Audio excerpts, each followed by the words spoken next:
অরুদ্র এখন নিলাম নিরামিষ।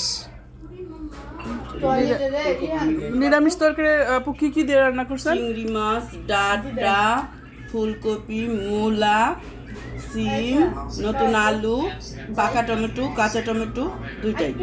ও আচ্ছা, তো এইটা নিলাম এখন এটা দিয়ে খাই দিতেছি।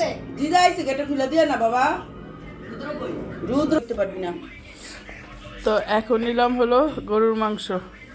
হাড় নিচ্ছি অনেক, আমার হাড় পছন্দ মারা গেছে তাই।